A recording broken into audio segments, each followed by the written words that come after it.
Looking back on your life, are you proud of where you are now?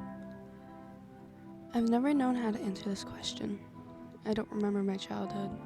I'm in my last year as a teenager, and if I'm being honest, there isn't much to be proud of. Sure, I've lived and I've done things that I'm proud of, but none of which are my own goals. Learning how to drive, getting a job, graduating. Those were all goals that were sort of expected of me. None of which made me feel accomplished. But all of those things were planned from the moment I went to school, and the earth continued to rotate and revolve, and I continued to age. If it's planned, then it must happen. But nothing has happened.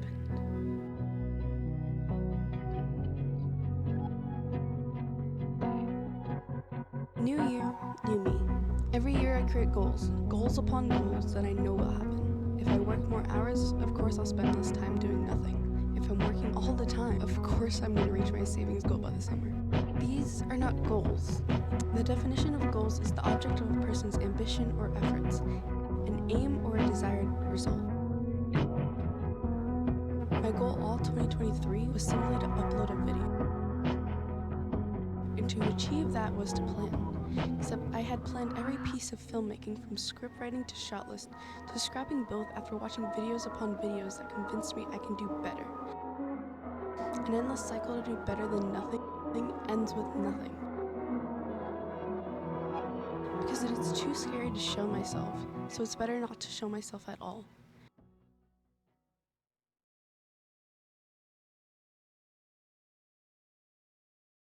So at the end of 2023, I sit here and think back on the year where I graduated, where I became the first in my family to go to college, where I learned how to love myself, and I think I have never been more disappointed.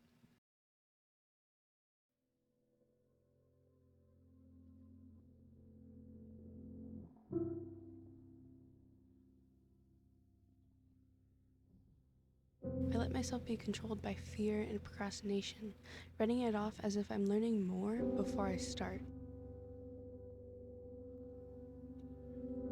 I don't remember much of my childhood.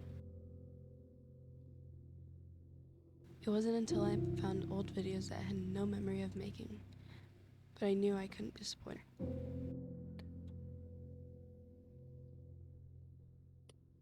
She had a love for the camera without fear. The camera focused on me, speaking nonsense to people who didn't exist, but it didn't matter. It's the smile on my face I always had when the camera faced me. Even if it wasn't on me, you could hear my smile and my voice as I recorded. I always knew I had appreciation for capturing a moment. I never wanted to forget it.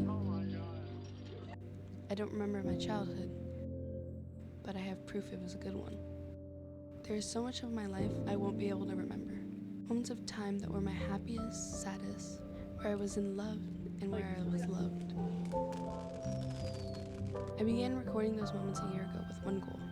And a year later, nothing has changed. I remember smiling when I recorded nonsense. Looking back on your life, are you proud of where you are now? Ask me again in 1 year.